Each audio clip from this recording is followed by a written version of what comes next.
When we think of Marvel, most of us picture the heroes. Spider-Man swinging across New York, Iron Man blasting enemies with his suit, or Captain America raising his shield. But here's the truth.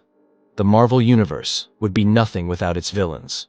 Villains define the stakes, sharpen the story, and sometimes even steal the spotlight from the heroes themselves.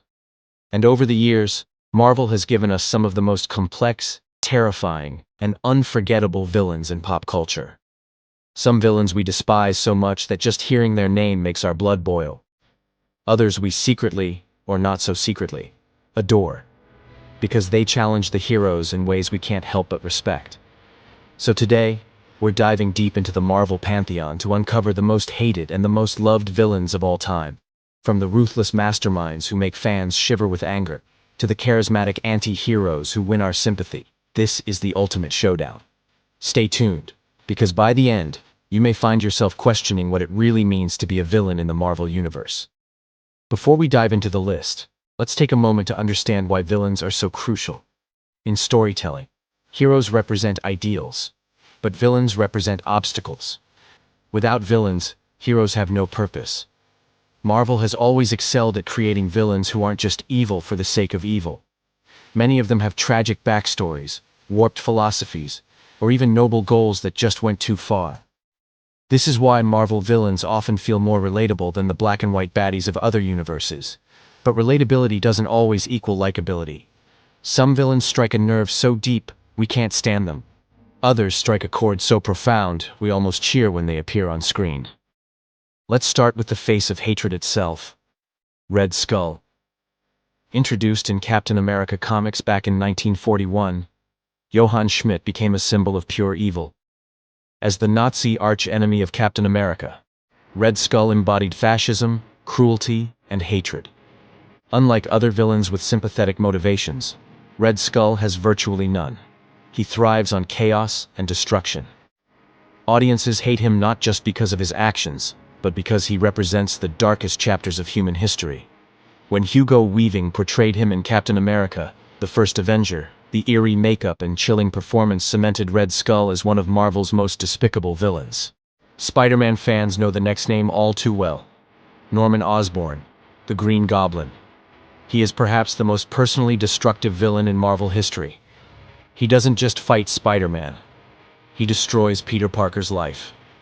From killing Gwen Stacy to manipulating Peter's friends and family, Green Goblin crosses every line. Fans hate him because he never lets Peter have peace. Even when Norman dies, his legacy continues to haunt Spider-Man. In the films, Willem Dafoe's iconic portrayal elevated him into nightmare fuel, making Green Goblin both hated and unforgettable. Then we have Mephisto. If Marvel villains were ranked by creepiness and cruelty, Mephisto would easily top the charts. He's Marvel's literal devil, thriving on corruption and suffering. In the comics, his manipulations have caused some of the most hated storylines, most notably, the One More Day arc where Peter Parker's marriage to Mary Jane was erased. Fans hate Mephisto not just for his devilish deeds, but because he represents an unbeatable kind of villain, one who attacks the soul rather than the body. Artificial intelligence gone rogue, Ultron is terrifying because he represents humanity's worst fear, our own creations turning against us. Built by Hank Pym in the comics, and by Tony Stark in the MCU, Ultron views humanity as flawed and seeks to wipe us out. Fans hate Ultron because he's relentless, cold, and calculating. In Avengers, Age of Ultron, James Spader's chilling voice made him unforgettable. Unlike other villains, Ultron can't be reasoned with, which makes him especially horrifying. Wilson Fisk, the Kingpin, isn't a cosmic conqueror or superpowered monster. He's just a man. But he's a man with immense influence, ruthless tactics, and a willingness to destroy anyone in his way. As the Kingpin of crime, he torments Daredevil and Spider-Man alike. Fans hate Kingpin because he feels real. He's the kind of villain who could exist in our world, pulling strings behind the scenes. Vincent D'Onofrio's portrayal in Daredevil and Hawkeye brought a terrifying humanity to the character, making him one of the most detested villains in Marvel's street-level stories. Now, let's flip the coin. Some Marvel villains are so compelling, so charismatic, that fans can't help but root for them. And no villain exemplifies this more than Loki, the god of mischief himself. First introduced as Thor's trickster brother, Loki evolved into one of the MCU's most complex characters. He's mischievous, manipulative, but also deeply vulnerable. Fans love Loki because he's unpredictable. Sometimes ally, sometimes enemy, always entertaining. Tom Hiddleston's charming performance transformed Loki into a global fan favorite, leading to his own Disney Plus series. Loki isn't just a villain, he's a cultural icon. Few villains in any medium have the depth of Magneto. As the master of magnetism, he's fought the X-Men countless times. But Magneto isn't evil for the sake of it. His motivations stem from trauma as a Holocaust survivor and his belief in mutant superiority. Fans love Magneto because they understand him. His ideology, though extreme, is rooted in real pain. He's the kind of villain you may disagree with, but you can't dismiss. With powerhouse performances from Ian McKellen and Michael Fassbender, Magneto became one of Marvel's most respected antagonists. When Black Panther released in 2018, Eric Killmonger quickly became one of the MCU's standout villains. Unlike many others, Killmonger's motivations were deeply sympathetic.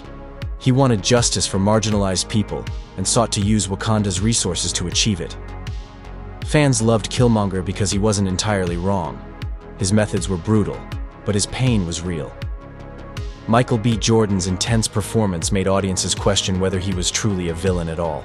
Victor Von Doom, better known as Dr. Doom, is Marvel's ultimate mad genius. As the ruler of Latveria, Doom combines intellect, sorcery, and sheer willpower. Fans love him because he's theatrical, brilliant, and oddly honorable in his own twisted way. Dr. Doom's arrogance is legendary, but his sense of duty to his people makes him fascinating.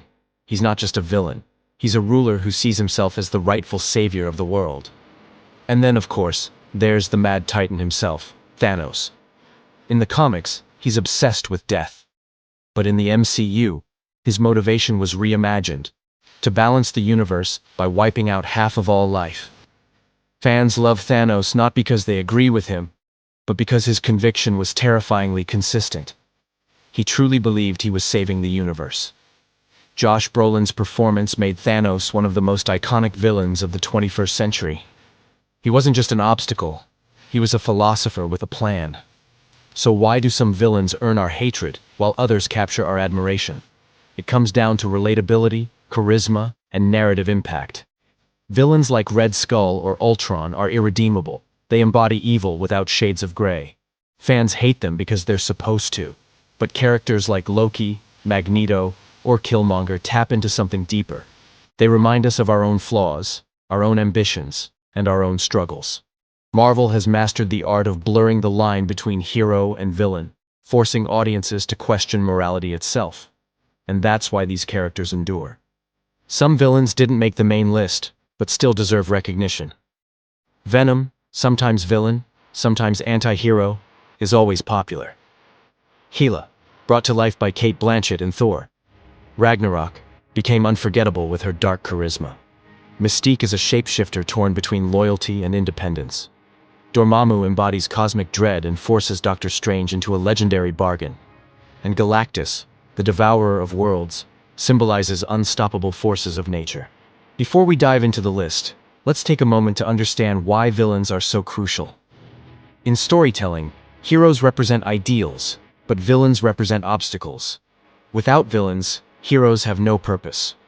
Marvel has always excelled at creating villains who aren't just evil for the sake of evil. Many of them have tragic backstories, warped philosophies, or even noble goals that just went too far. This is why Marvel villains often feel more relatable than the black and white baddies of other universes. But relatability doesn't always equal likability.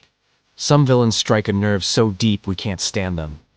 Others strike a chord so profound we almost cheer when they appear on screen. But here's where the debate deepens. Sometimes, a villain's reputation depends on whether you know them from the comics or the movies. Take Ultron, for instance.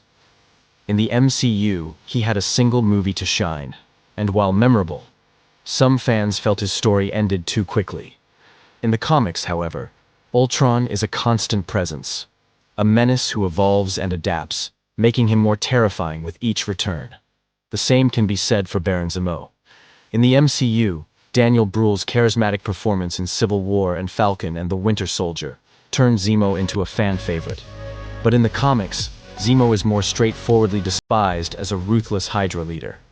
This gap between portrayals shows how much adaptations influence whether a villain becomes loved or hated. Another fascinating angle is fan culture itself. Some villains are meme-worthy, which actually increases their popularity. Loki became the subject of endless memes and GIFs, turning him into Marvel's most beloved trickster. Thanos inspired countless parodies with his infamous snap. Meanwhile, hated villains like Red Skull or Mephisto rarely get that kind of playful fan treatment because their darkness doesn't invite humor. It just repels. We also can't ignore how societal context shapes which villains fans embrace. Magneto's story resonates because it reflects real struggles against oppression. Killmonger's anger connects to conversations about racial injustice.